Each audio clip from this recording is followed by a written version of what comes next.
around the world. This is Coast to Coast, and we got football tonight, baby. Let's go. Let's go. It's game day. Hey, listen, we've been up since 6 o'clock this morning. We were just live on television, and now we're here live on this podcast, just gearing up, ready for the game tonight.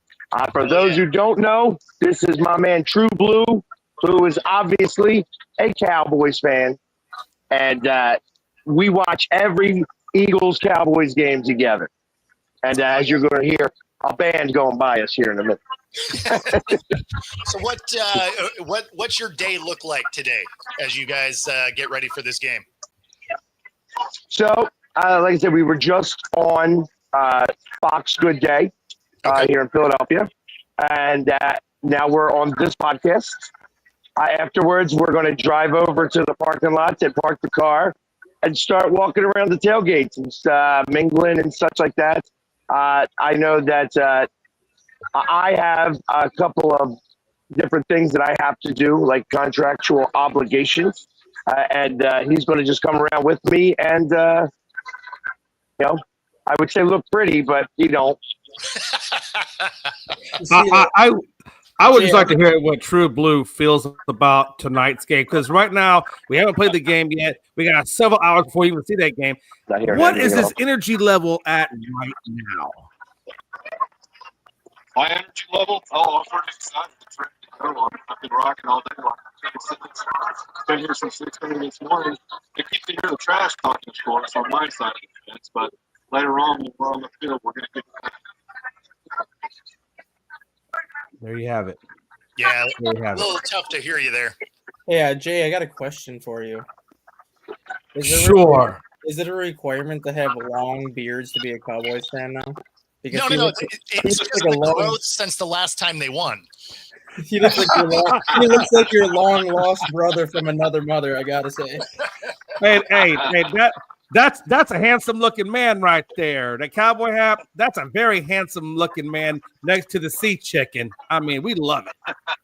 And I would think that he really likes your nails. Yeah. Hey, listen, that's how rock and roll lifestyle works, baby. Is that what that is? No, but I would like to know what True Blue, what is he expecting from the Cowboys now that we don't have Micah Parsons? What is his thought process going into tonight's game? The thought process is going to be more run the ball. We're not going to be throwing it 50 times a game. Schottenheimer has said that specifically we want to take the load off of Dak. We want to run the ball more. Of course, it's going to be running back, by committee. And we're going to go from there. We're going to take a lot of pressure off Dak by not letting him go. It's interesting because I know they want to run the ball. I know you said that. I know Schottenheimer has said that. How do you feel about them running the ball given the running back room that we currently have? I'm fine with the class. That's why it's going to be done by committee. I think whoever it's slated for, I'm really anticipating to see Blue run the ball. He's going to be running that ball just like he did last year in Texas. It's going to be one of those things where, we have the offensive line. We have the capabilities of Dak coming back, especially. I think it's going to be an all-out, have 25 or 30 rushes. And again, it's going to be by committee, so you're probably going to have 10 15 per running back. But we're going to be pushing the limit just so that's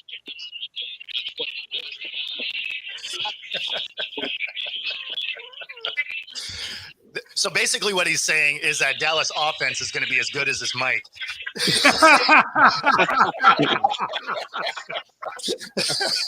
I just have one last question, and maybe Pat could probably relay since his mic isn't working too well. But I'm curious to know what you thought about the fact that, number one, the Cowboys traded Micah Parsons and only got 2 first-rounders back for it. And number two, what do you think about Clark and this defense now that we don't have Parsons? Well, as far as the Parsons trade, I'm excited that it happened. One, because of the issues, whether we're on the field or off the field, that he was presented to the team. Laying down in that preseason game did a lot to show the character more than anything. And the team, really didn't want to say anything out publicly until after the trade, as you heard from team members themselves, saying how the podcast came into effect, everything else. I didn't have a problem with anything, and just it was the reaction. But as far as our defense is going, we had to have stopped the run for the past 10 years. We haven't stopped it. We brought somebody in who's gonna help on that side of the issue. But again, the defensive coordinator that we brought in, I think he's going to do his job. I think the Cowboys are going to step up. The Eagles aren't, the Eagles are the Super Bowl champions. It's a different season, so I think we're going to hold them to, under 20 points. It's just our offense has to come into this game. Fair enough. Yep. All of which is a pipe dream because the Eagles are really a much better team. Sadly, that is kind of true, though. Just on the flip side, if by some crazy reason that the Cowboys actually did beat the Eagles, I would just love to see Pags' face at the end of all this. I mean, you'll get to see him in the morning if it happens, right? I know, but I want to see him on social media tonight before I put my head down at rest. I just want to see. I want to see True Blue looking at Pags and saying, "How did that feel?" Well, no. I mean, if you're going to do it, you say, "How about them birds?" Yeah. How about them birds? and then secondly, I want to see Brad on here in person so I can say, "Take that, Brad." Yeah, I don't think any of that's going to happen. But if Probably for not. whatever reason it did, you can absolutely go back and do the Google search of "so the season is over." Yeah. I'm sure you can find that in a lot of places. But I'm not, like I said, I kind of feel, like I said earlier this week, that the Cowboys are going to play inspired ball. That this is the one game that I think that they may try to do everything they can to win. I don't know that that carries over to next week as well. But I think that this week that you're going to see a very inspired team and the full playbook being used. Again, I think Schottenheimer is going to pull out all the stops today because he said this is in essence their Super Bowl. Thinking about this, I know that it's the beginning of the season, but anything after that may become much more of a challenge, I think, for the team across the board. Yeah, no, I definitely think that this is one of those games where the Cowboys cover, right? Because they're talking about. Let me mute him real quick. It's one of those where I think that you guys are going to play a good brand of football. It'll probably be within that.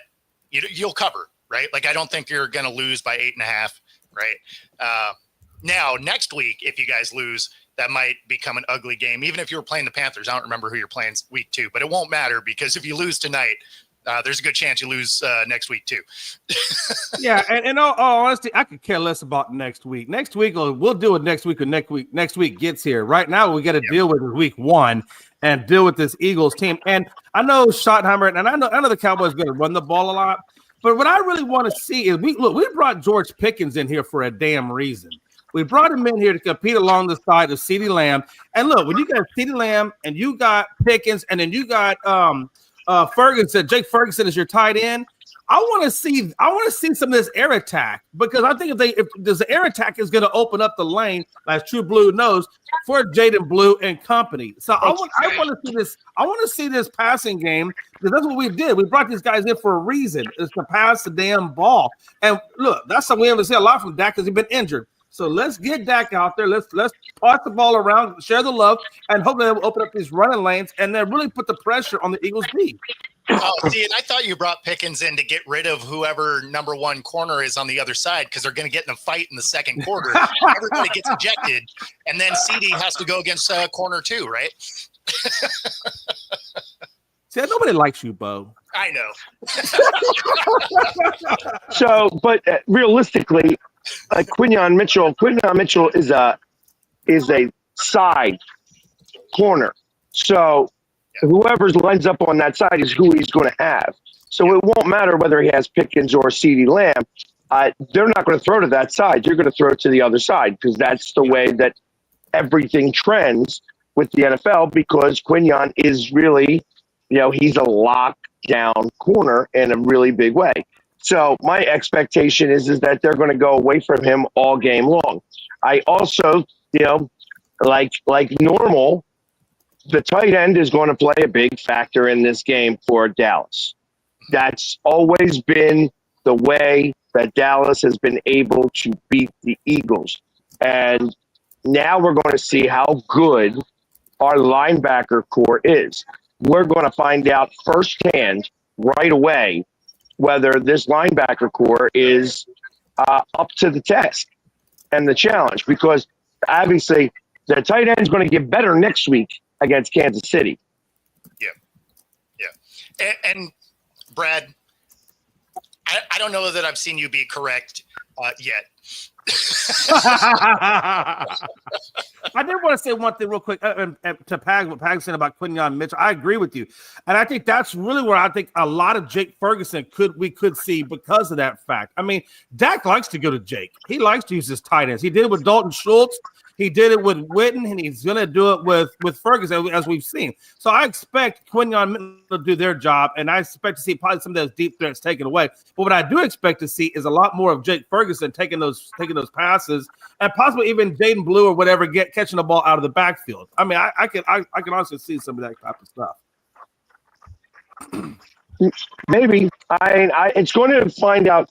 What do you think of your offensive line right now?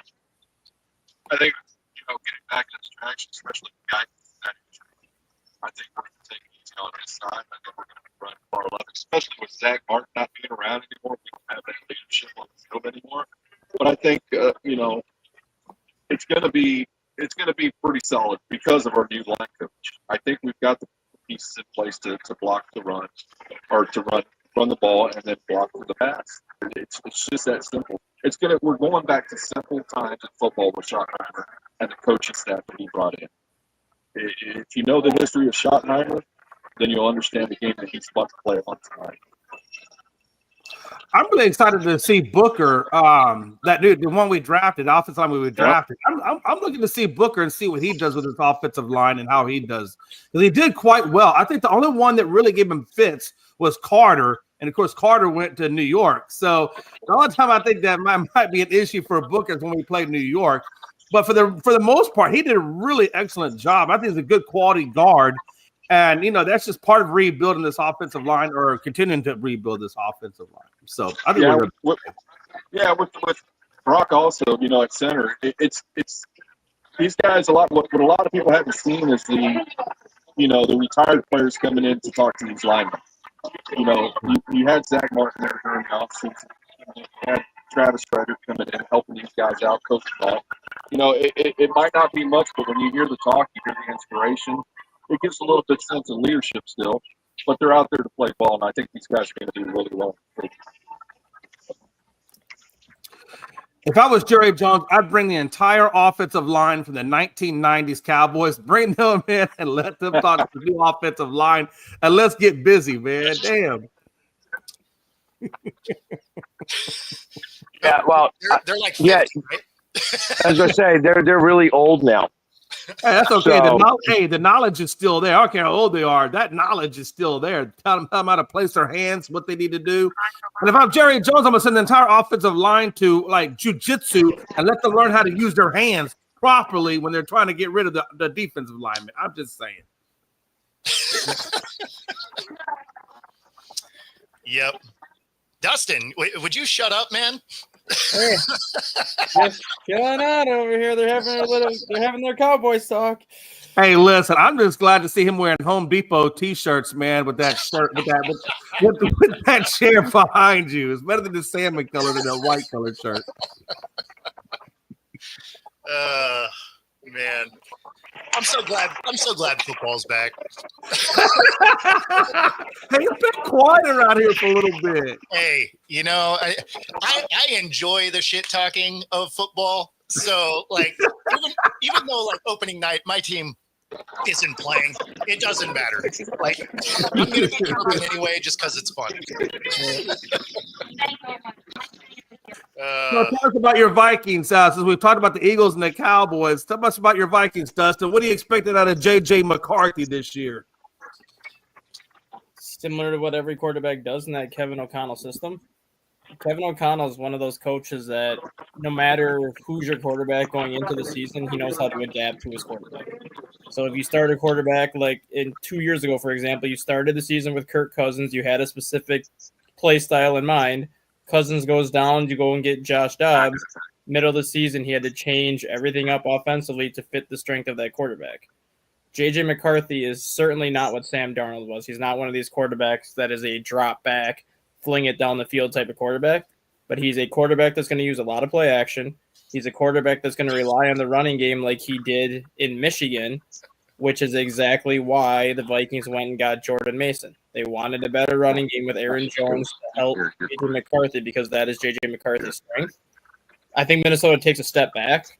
They're not going to win 13, 14 games this year, but I still think they're going to be in that 9 or 10 win range this year just because they have so much talent around McCarthy to help them.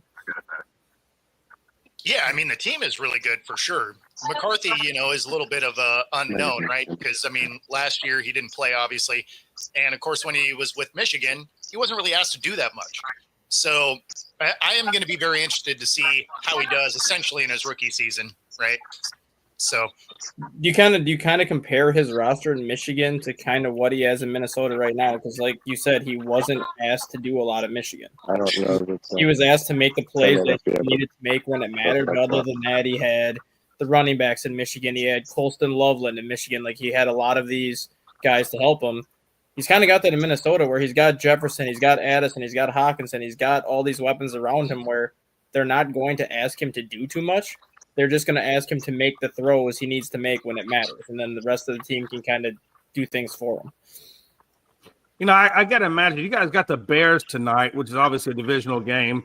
I got to imagine that the Bears are going to be geared up to go against the rookie and J.J. McCarthy. How do you see guys playing against the Bears? Obviously, they got issues with Caleb, still trying to find his groove with Chicago. But how do you see that? And you guys got Addison suspended. I think you got Jefferson still kind of dealing with an injury. I don't think he's fully 100%. Right? Jefferson's fine. Is Jefferson good? Yeah, he's been 100% the last 2 weeks. He's been. So how much of a role do you see Adam Thielen playing in this game? He's the perfect addition to this team. That's the one thing they kind of were lacking last year. Like you have Jordan Addison, who's the stretch to wide receiver. You have Justin Jefferson, who's the do everything wide receiver.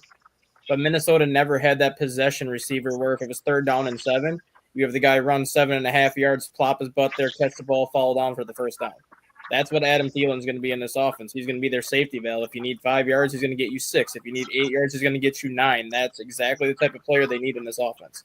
Plus, he's a veteran who's played in Kevin O'Connell's scheme before. He knows this scheme. He knows what makes this offense work. Yeah, we got it from where we And what schedule are you looking at, by the way? Because last time I checked, we play Monday, not tonight. Oh no, I'm just saying, like, you don't play tonight, but No, that's what you said. You're like, you have the Bears tonight. I was like, what schedule are you looking at? I might have said tonight. Play on puns. Don't be a douche.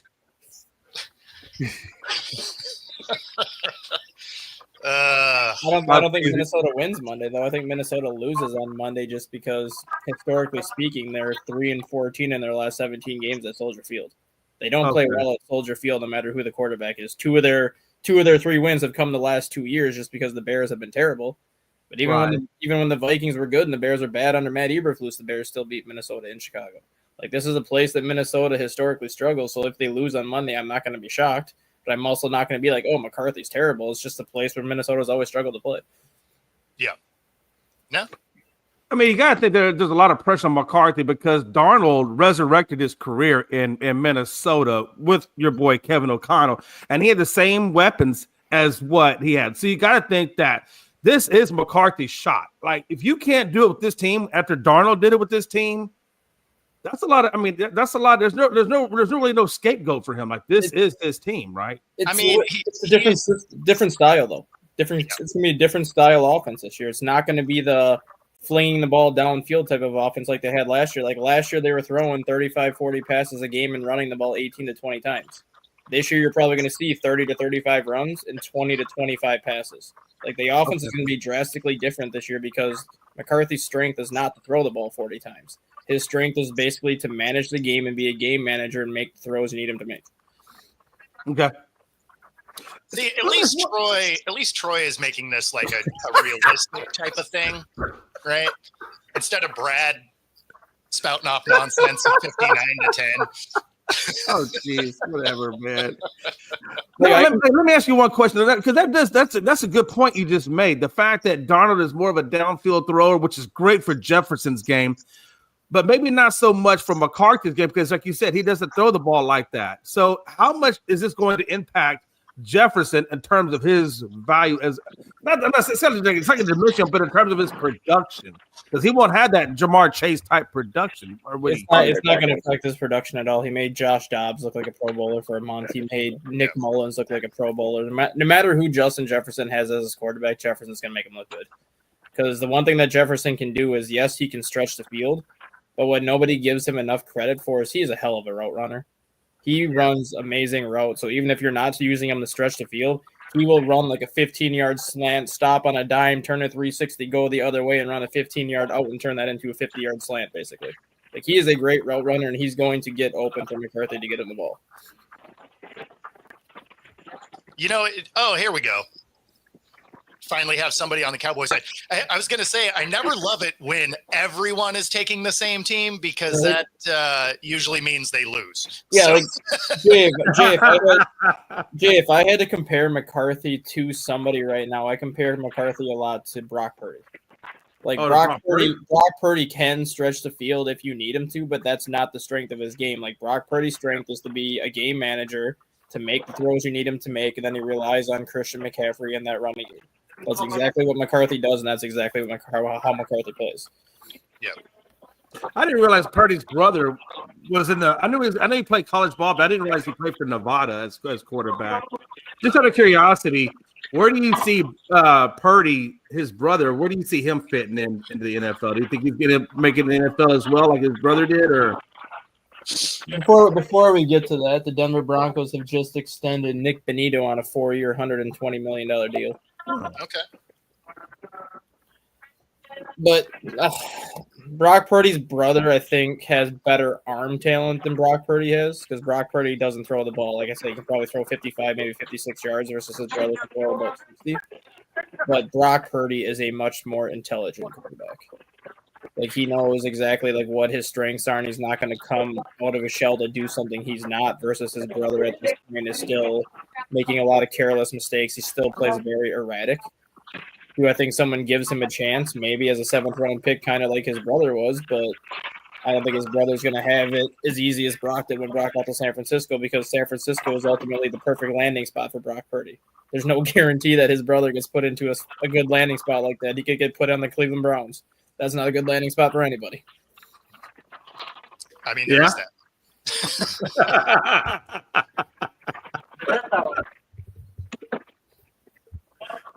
I'm curious to know what True Blue thinks about Schottenheimer being selected as a Cowboys coach. I don't mind at all. It's one of those things, the process that was going through. You know, everybody was talking about Ben Johnson, of course. You know, everybody was talking about the coach who went to the Jets. The problem was none of those had been around the organization. And, you know, Schottenheimer being there a couple of years, they knew his maturity, they knew his history, they knew who his father was, they knew the style of football that he played, that he liked to coach up. I mean, you go back to even just a couple of years ago when he was with the Seahawks, you look what he did for Russell Wilson as quarterback. Mm-hmm. He got Russell Wilson the numbers he needed, but he also spread the offense around, not only with the running the ball, but, you know, it made things easier for Russell. And there towards the end of the stretch, he was ready to go. But I think coming into the Cowboys, he's comfortable. He's comfortable with Dak. He's comfortable with this organization. And I think this team is really shown that, hey, we've got a coach in here who knows what he's doing, basically, as opposed to other coaches. Coach McCarthy last year did not want to listen to Dak. He did not want to listen to any of the coordinators that were on the side. He wanted to do it his way. And people might say, well, how do you know that? I'm like, I see it on the sideline. I'm not just sitting behind a TV. I'm seeing the sideline. I'm seeing the coaching staff. I'm seeing the players interact with each other. And you can see last year the presence that Schottenheimer had with Dak Prescott, even when we're on the sidelines when he was sitting on the bench. You can see that interaction. And that's what a lot of folks weren't paying attention to. So I think Schottenheimer is great for the organization.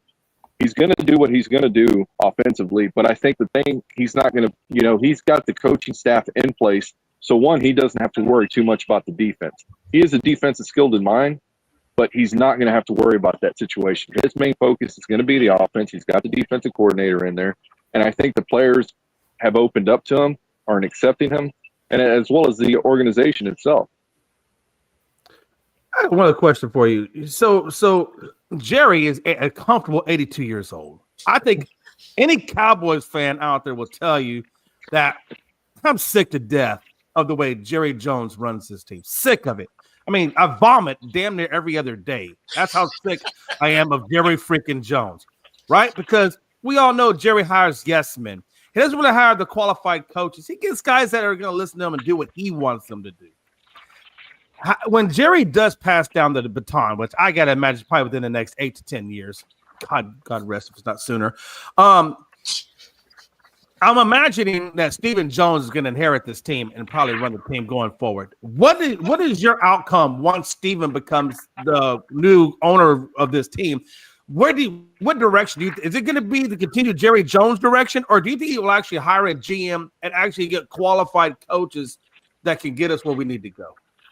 Well, I believe that you're seeing some of Stephen Jones's, fingers already making his presence felt with, the drafts the past several years, bringing in players, not allowing some players to be brought in.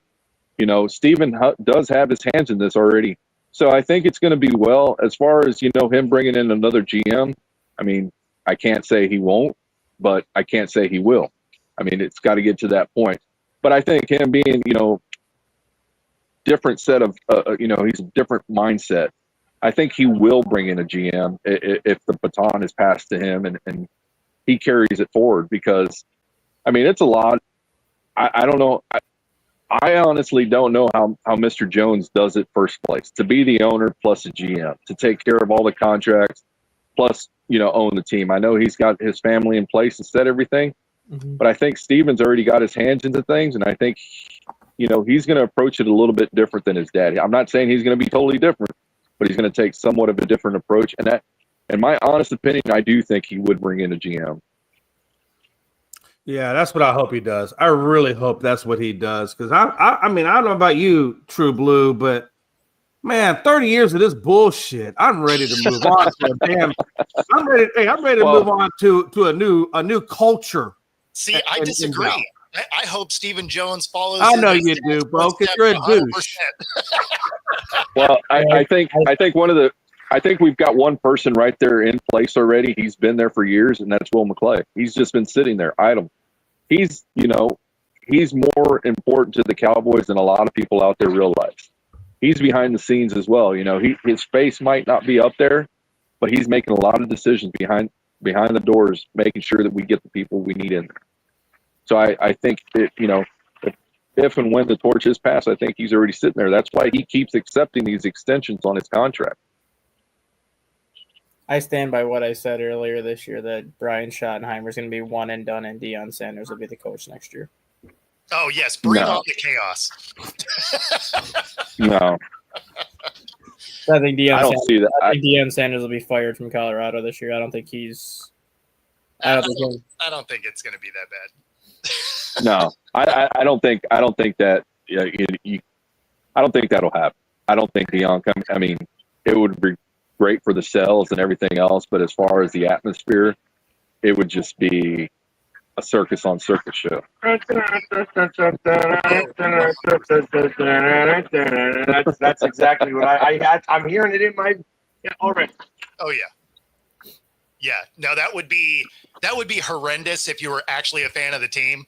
For everyone else, it would be hilarious. Well, again, that's again why I think Schottenheimer was brought in, so that he can settle, the dust down and bring things and bring the right folks in to help coach this organization. Every coach that we've had previous, whether it's McCarthy, Redhead out there, it just, it's always just been that circus. With Schottenheimer, you haven't seen any of that this year, have you? I know it's year one, but you haven't seen anything out there saying, hey, take a look at the Cowboys. Look at this show that's going on over here. I mean, besides the whole Micah Parsons thing, but again, Micah brought that upon himself. But with Schottenheimer, you haven't heard any scenarios brought out, just like with Jason Garrett and McCarthy during the preseason. Yeah. Yeah, I mean, as long as he's not a Garrett quality, you guys will be fine. Yeah, and he's not. That's the thing a lot of people don't see is that he is not, everyone's saying this, yes, man. He is not. He's his own. I mean, that's why he was able to bring in the coaches that he brought in, and the coaching staff is, a yes man to him. And that tells you a lot. And these players are showing that behind the scenes. Whether it's these phone calls that they're out there having dinner with each other. I mean, you haven't seen that previously in this organization. This coach is all in, and I believe he's going to be here a lot longer than 1 year. I mean, I'm hoping you're right. I'm basing a lot off of what you're saying, True Blue. I'm about to go talk a lot of shit based off what you just said. So I hope you're not letting me down. I'm not. Well, he's not. The Cowboys might. He's Mr. Positive, you know what I mean? So it's like, it sounds all great while you guys are tied with us in the division. Hey, we're undefeated, baby. Let the delusion start. Let's go. Right. So I'm just saying that after tonight, you guys are going to be the worst team in the league. Yeah. You know what's true. A lot of For people, one day at least. Defeated. Oh, that's right. There's a Friday game. Yeah, exactly. So, There is. don't worry, Okay. True Blue. Hey, I want you yeah, to you do guys might be tied with the Chiefs as the worst team in the league. Hey, let's Hey, go. True Blue, I want you to do me a favor. If the Cowboys win tonight, I want you to look at Pags and say, this is from Jay McLovin, and then just give him a big. Don't worry. Usually at the end of the game, they pan to us to show how we are reacting to each other. Last year, if you remember, he's sitting there all melancholy, and next thing you know, you see me at the very end going, "Yeah!" Payback's a bitch. Come on, True You know, Blue. it's- This is our year. Let's get the chant going. That's right. This is our year. Hey. This is our year. Don't start that. As a matter of fact, the staff here, the crew for the local station, they asked me first question. I said, "Yeah, this is our year." It's always their year. That's why his side business is VCR park. Yeah, right. Well, they never say exactly, right? They're like, this is our year to finish third. Like, Hey, I just say this is our year. And you know what? I guess you got to start to get a little bit nervous because obviously the other divisional game on Sunday is Washington and the Giants, and to see how well the Giants are doing. Because it's possible that at the end of Sunday night, that you guys will be tied with Washington in the worst team in the league, and the Giants will be ahead of you guys. yeah, I'm really interested to see the Giants' defense. Mm-hmm. Like Yeah. the offense, I don't See? know. The offense is going to be weird, but that defense looks like it can be good. So I'm curious to see how that comes together. Well, yeah, now that you got Thibodeau and you got Carter, I mean, that's a good addition to that front seven right there, just of itself. Yeah, Thibodeau is not the guy. He's just not the guy. Like he takes plays off. That's the problem with Thibodeau. And those plays that he takes off, it becomes a bigger issue. Like those are big plays that happen, and it just so happens that he took it off because he decided that he didn't feel like doing anything on that play, and that's when something monstrous happens. Mm-hmm. I'm Yeah. more curious, and I'm more curious into how Coach over there at Washington is going to be this year because you know, he had his 1 year last year coming into the organization for Washington, and you know, previously coaching our defensive side, Dan Quinn, and it was just one of those years that, you know, I don't think that's who Washington will be going forward. I think it was a one and done for them. I don't think they're going to be as good. I understand all the hype around Daniels, everybody else, but I just don't think. And I think the Giants' defense is what you're alluding to. I think the Giants are going to do better than what everyone else thinks. So do you think Jaden Daniels takes a step back in his sophomore year? I think he does. I think now that the film is there, I think everybody with the new coaching staff, everybody's going to see it. I mean, I see it now. I can see it right there in the practices. You can see that stuff develop, and when you're looking at it, it's obvious he will be taking a step back. But not only that, I think that there's practice because McLaurin wasn't there. He didn't have the timing down with him yet, for this season at least. And they don't have, once you lose their number one receiver, I mean, he is such a good receiver and does so well that unless he's there, you're not going to have that. And they're not going to get that timing down in a week. I mean, he really only did 1 week worth of practice. He'll be a factor, but he's not going to be catching 13 balls for 160 yards and 2 touchdowns. You know what I mean? That's at least not in week 1. Correct. You know, that being said, the Giants have an opportunity to jump all over Washington and really maybe set the stage for Washington this season. Yeah, and that's, a good point he brought up. I mean, you saw last year with CeeDee Lamb sitting out up until, the day of the game. Yep. We couldn't do anything for the first 4 games, and then after that, Dak was hurt. Yep. So, I mean, we wasted that whole season right there waiting for that contract. So it's going to affect them big time. Do you think after last year and that the Cowboys make the playoffs? Yeah, I do. God, Even as a wild card. I need some of that weed he's on. What are you smoking over there? That's some good. That's some good stuff. You're right. Is that, is that new pancake? That new pancake mix they got now? That new pancake flavor? It's just a whole bag of gummies, is what it is. Like it's. hey, You got the True Philly. Blue. You got the cheesesteak. The cheesesteak that's got the good paprika or the good parsley on it. I gotta tell you, True Blue, and I love your enthusiasm. I've been a Cowboys fan since 1976. I'll be honest, a long time. And I think for me, I used to get so hyped up on my Cowboys, and especially those 12-5 seasons. This is our year. This is where we're gonna do it. And it's just like there's only so much humble pie a man can eat before he's too bloated to be able to walk out the front door. You know what I mean? Well, I've eaten a lot of. Oh yeah, no, I get it. You're right. You know how much humble pie I've eaten to the guy to your right, and then his right, and then even the guy to my left. Whatever. Yeah, left. Yeah. A lot of humble pie. Oh yeah, trust me. Yeah. I get it from all sides. When you're traveling around and going from stadium to stadium, imagine how I'm hearing it. Imagine how I'm hearing it today. But I'm going to walk in with confidence, and I'm going to walk out with confidence. We have Brad's best comment he's ever posted. Nothing. Hey!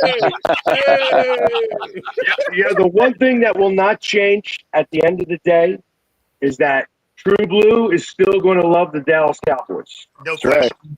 And that's the one thing that absolutely will not change.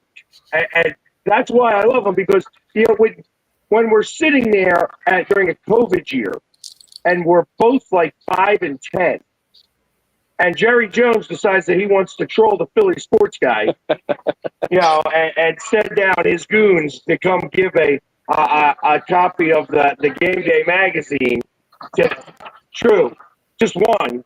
I'll be and leave me hanging with no Game Day magazine. And then he always loves putting my picture up when he's talking about Philly fans. So True story. I wonder why. He loves trolling me. He does love trolling me. So Of course. That's part of the fun. Like it's. and listen, when you get trolled by the owner of a team that's respect. I look at this, like there's like it's funny. It's funny to me because this guy's got billions of dollars. I just paid him money to go to the game, and he's sitting there making fun of me. I'm all right with that. I'll take that. I would too. I mean, hey, it wouldn't bother me none of it. Like you said, I think it's a sign of respect. So that's cool. I think it's awesome. No, it's Of course, great. you got to remember too, Jerry Jones is 82 years old and doesn't even know where the bathroom is. So let's not get too hyped up on that. I do like that Jerry is engaging in that way, though. Oh yeah. He does like to get. He does like to mix it up, right? I mean, that's just his personality. So, like, I do enjoy that part of it. Plus, I just love this as the opener because I don't have a horse in the race, so I just get to enjoy a good game. Yeah, and like I said, this is going to be a fun one tonight. It doesn't really matter how bad the score gets racked up. I already told everybody in Philadelphia that I thought the score was going to be 41-9. That we're going to just go ahead and smack them. He thought it was going to be a lot closer game. We'll see. Like I said, I think they're going to come back play inspired. I just think that the Eagles are too much. And what I do love? That the coach has said that the team will not be out on the field when they lower the banner. Because he wants to move on from last year's Super Bowl. And that's a telling thing. That is a really telling thing. That, that Super Bowl is a good thing to remember, but that was yesterday. And today is here. And there's work to do if we want to be where we want to be tomorrow. Yeah.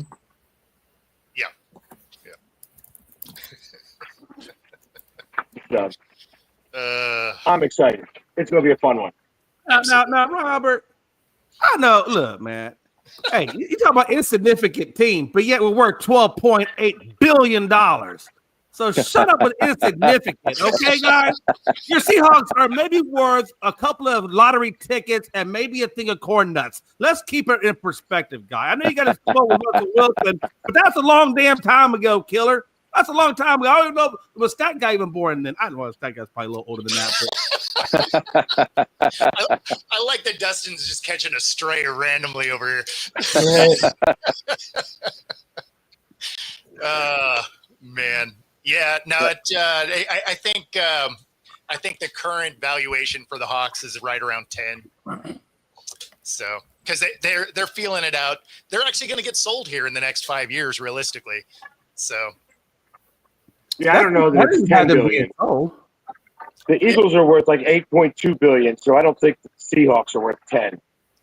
Yeah, well, that's what they were saying. Like the asking price would be. They might be valued at 10. Yeah, like that makes sense. Like if he was going to sell the Eagles, he would have to sell them for somewhere around 12 to 14 billion. Yeah. So, that's a lot of zeros. That is a lot of zeros. Yeah. I have that many zeros. There's just a decimal point in front of them. I hate it when that happens. I really do. Yeah. The only time that feels good is if you get property taxes. Okay, put that decimal point way up there. If that's your tax bill, then then you're excited about it. Yeah. Wow. But listen, guys, we gotta move on here because they're about to open up the restaurants, and I have to go get parked at a better spot. So if we can get to where we got to go to, and then reset again, I may come back on. If not, I will see you guys tomorrow after a Birds victory. Right on, guys. Well, you guys have fun. Stay safe out there. We'll see y'all tomorrow. Have a good Go one. Birds. Yeah. Yeah, he's not an icon. An icon would have had his personal space. That's what I'm just saying. If you're an icon, you'd be right up there with the little velvet rope around your car. I'm just saying. That's right. The VIP booth. Be nice. Be nice. Hey, let me ask you guys a question. I was thinking about this the other day. Is it really too far-fetched to think that the Colts with Danny Dimes, if he does good at being a game manager and facilitating that offense, that they're a wild card team? I mean, it's entirely possible. I mean, it's not like he hasn't gotten a team to the playoffs before. Now, obviously, he had Saquon, right, who had a phenomenal year. Who did everything for him that year. Yeah. So, I mean, but yeah, I mean, of course, like the Colts actually have some decent pieces. They're just ran terribly, and, you know, they couldn't figure their quarterback situation out. I still don't think they've figured their quarterback situation out. I would bet you still see Anthony Richardson start a couple of games because that's just the dysfunction that is the Colts. So do they have the talent to make a wild card run? Sure. Do I think they do? Probably not, because they just get in their own way a lot. Yeah. The reason why I ask you that is I know Seattle is planning on using Milroe, probably some Wildcat packages and things like that. It seems like, I mean, they're pretty high on Milroe, and I wonder, wouldn't that be what the Colts would do with Anthony Richardson? Just put him in some Wildcat packages until he can figure out this quarterback thing, and just use his athletic ability in that direction. I would imagine. You would think so. It's just he gets hurt. So yeah. I don't know that you necessarily do that. Like when you looked at what they did with Milroe, you know, they used him in a couple of situations where they tried out the tush push with him, right? Which was highly successful. But so you're going to see Milroe hit the field in that capacity, because they're not going to do that with Darnold. They're not going to do that with, you know, Locke, right? Right. So they'll probably use him in that way. When it comes to the Colts, if you start splitting snaps between guys, like that becomes a weird situation. It starts to look a lot more like the Saints when they had Taysom Hill. Like it becomes a weird situation. Right. Anthony Richardson isn't quite as durable in that way. So the last thing you want to do is have your guy go out there and get hurt. So yeah, tough to say. This one's for you, Stat Guy. Look at that. You get to be part of the show for a minute. I get to be part of the show? No. He's not a really insightful answer. Well, no, I mean, you look at the year that Aaron Jones had last year. Like, everyone knows how productive Aaron Jones was with the Packers. He was a very productive running back with the Packers. He's in his 9th year in the league this year. He ended up rushing for a career high in yards last year with Minnesota. So as productive as he was with the Packers, he actually had his best year rushing wise last year in Minnesota. Granted, he didn't have a lot of touchdowns. I think he only had 5 rushing touchdowns last year, which was very low for him. But Aaron Jones produced in that Minnesota offense, which is why they gave him a 2-year, $20 million extension. If they don't plan for him to be the lead back, he's not getting a 2-year, $20 million extension. He's probably being left on the market because he only signed a 1-year deal last year. Jordan Mason comes in on a 1-year deal because it was the final year of his rookie deal, I believe. Minnesota gave him a 2-year, $7 million extension. So, yes, he's got that extension, but it's nowhere near what the extension was for Aaron Jones. And Jordan Mason's kind of that change of pace running back. Like you have Aaron Jones, who's your pass catcher. He's more of your speed back who does kind of like a lot of other things, versus Jordan Mason is, I'm just going to run right through you as many times as I want to. And just try to batter and bruise you a little bit. Yeah. He's going to get his touches. Like, I think Aaron Jones will get on average 15 to 16 carries a game. Probably catch like 3 or 4 passes out of the backfield. I'm not going to be shocked if Jordan Mason gets about 10 carries a game, because Jordan Mason's already showed that he can shoulder the load when Christian McCaffrey's gotten hurt. But Jordan Mason's had games where he's had 25, 30 carries. Like, he has no problem like shouldering the load. So I'm not going to be shocked at all if Mason's giving you 10 plus carries a game and Aaron Jones is giving you 15 plus carries a game. Mason could easily end up with more touchdowns too because of his size inside the goal line area. Yeah, there is that. And that'll help you with fantasy. Even if he's not getting you a ton of yards, he could end up 10 carries for 34 yards, but have 2 touchdowns, because a lot of his carries could come inside the 5-yard line where they're just going to ground and pound him into the end zone. I think that's the biggest reason why the Vikings signed him, because as explosive as their team was, they were, I think, ranked 29th or 30th in the NFL in goal line offense, because they didn't have that power running back that you could just turn around on 4th and goal and run it up the middle, because Aaron Jones is small. Ty Chandler small, and Cam Akers doesn't have the knees anymore to do that kind of stuff. So they needed that goal line bruising back to be more successful inside the 5, which is why they got Mason. Yeah. Okay. I saw in there the Broncos made Nick Benito the highest non-paid quarterback on the Broncos side of life. This is the Broncos franchise. So it's good to see them. It's like they're solidifying this team and keeping it core together. With that being said, how realistic is that the Broncos could win that division and the Chiefs take a step back and don't win the division, be it still get a wild card? So that for the Chiefs to not win it, I think it's going to have to take some injuries to happen. Yeah. Because they're getting a lot of these guys back that they didn't necessarily have last year. Kelsey loses some weight. Looks like he's in better shape this year. Same with Patrick Mahomes. Patrick Mahomes said he's cut out all the sweets and all the fatty stuff that he had last year too. Yeah. So I mean, I think KC, this is probably their last best shot at getting one more before they start really losing some guys on this team. Do I think the Broncos take a step forward? Of course. I think the Chargers do too. Even the Raiders. I think the Raiders are going to be better this year. So, I mean, the division is going to be really interesting, but I think KC is probably still the team to beat. But this may be the last year of that for that division. I just wonder how much, Bo Nix, obviously, he had to benefit a lot off of having Drew Brees come in for a week and really take him under his wing, talk to him, show him whatever it is he's showing him. I love how Sean Payton does that. I mean, that's what makes Sean Payton great. He has a lot of resources that he can bring in to a team. And I just wonder how much of a leap forward in year 2 will Bo Nix having benefited from being able to talk with a guy like Drew Brees, and what he's done in the NFL. Oh, I'm sure it'll help. No question. But you got to keep in mind the Chargers have Harbaugh too. So, and all he's done at the coaching level is win. Yeah. So, I mean, I think that's a team that takes a step forward also.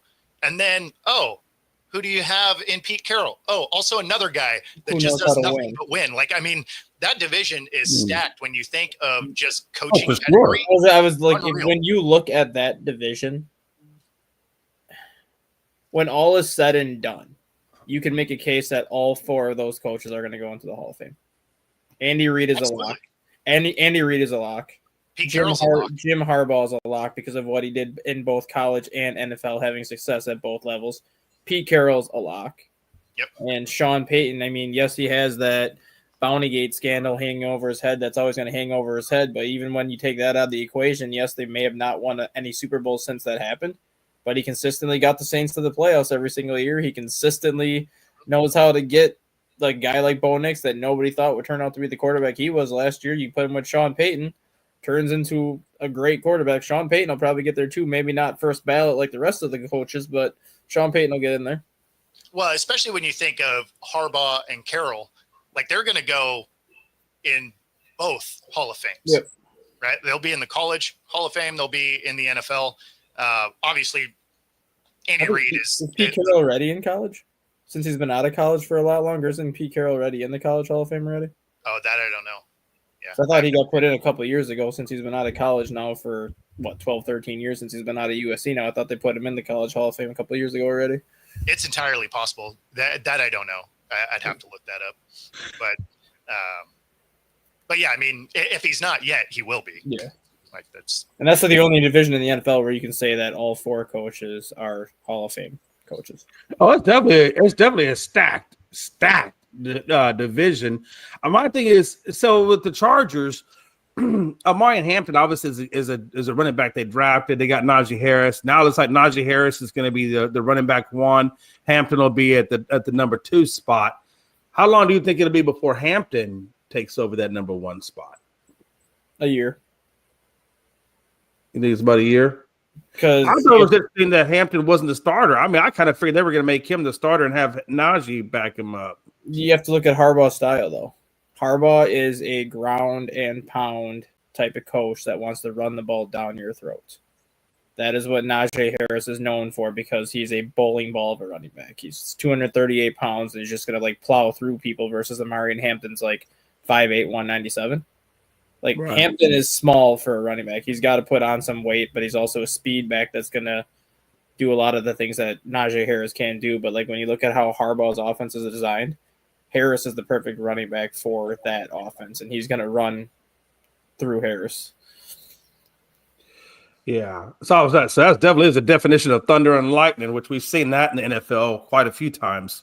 So, I mean, you look at when Harbaugh was in Michigan, and all the times that he had the dual running back threats in Michigan. Right. Oftentimes in Michigan, the best running back on that team was not the starting back. The starting back was the back that was the better fit for that scheme. So, like, whenever Harbaugh had, like, the power running backs, they would be the starter. But then you always had, like, the faster, the better, more athletic running back as the backup running back who very often had more yards than the starting running back. It was just that starting running back was the running back that fit Harbaugh's scheme the best, which is why he was the starter. And I think, like, I'm not going to be surprised if Amari and Hampton has more rushing yards than Najee Harris does. But Harris is the perfect running back for that scheme, and Harbaugh's going to go with who fits his scheme better in terms of the starting 11 on offense. Yeah. Hey, real quick, I know we're about to get out of here. I just want to ask you guys, Bo, you're the betting guy. So what's the over and under? If the Cowboys were to pull out the win tonight, Okay. what is the over and under that Brad wouldn't be on the show commenting tomorrow? Oh, he'll be on the show because he'll make excuses why the Eagles lost. Oh yeah. Like the excuses would be amazing. So no, I think you show up. I think both guys still arrive, unless Pags doesn't. Like if Pags is too hungover, then because they watch on his Facebook, they wouldn't know the show was on. That is awesome. If you are here in the Seattle area, you can come and be part of the studio audience for our Pick'em show. If you want to play along with us, here's the QR code. You can join our Pick'em championship. Obviously, the game starts tonight. We're going to be broadcasting live from Crucible Brewing in Everett, on Everett Mall Way. And it's going to be a ton of fun. Definitely join in. There's still some room as far as being able to play. But I'm looking forward to it. Like it's going to be fun to broadcast from the bar, and then of course we will be watching Thursday Night Football at Crucible Brewing every Thursday all year. So definitely come out and check it out. Yeah. What a time to be alive. God. I bet you Pags gonna be so tore up tomorrow morning. Yeah, well, and because the show is early now, there's a good chance. There's a good chance he may not be here. So, if he's not here, you guys will have to watch on my YouTube because his Facebook won't have the show. And yes. Rob is going to be my co-host, my first guest this year. So when I do the Pick'em show, I have a different guest every week. And so he's going to help kick it off because he's been a part of it every year. Nice. Yeah. Nice. That's awesome. Yeah, I figure Pat's either going to be tore up from being overly celebrated or he'll be tore up from being depressed because they lost to the Cowboys. I figure either way he's going to be tore up tomorrow. You know, it's funny. He tends to get tore up if they win, less so if they lose. Yeah. So I think if somehow they lose, he'll probably be fine.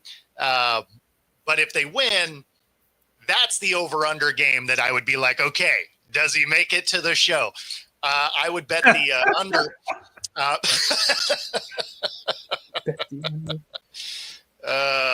Good stuff. That being said, that does get us to the top of the show. If you've been watching along, be sure to like and subscribe. Helps us bring our stuff to you. And of course, enjoy the game tonight. We got the NFL's back. Let's go. Yeah. See y'all tomorrow.